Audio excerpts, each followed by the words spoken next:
கர்த்தருக்கு சோத்திரம். இன்றைய வேத வசனம் மத்தேயு எழுதின சுவிசேஷம் 5ஆம் அதிகாரம் 9ஆம் வசனம்.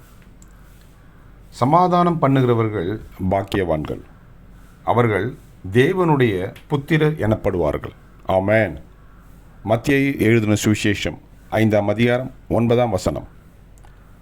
சமாதானம் பண்ணுகிறவர்கள் பாக்கியவான்கள், அவர்கள் தேவனுடைய புத்திரர் எனப்படுவார்கள். ஆமென். மத்தேயு 5:9.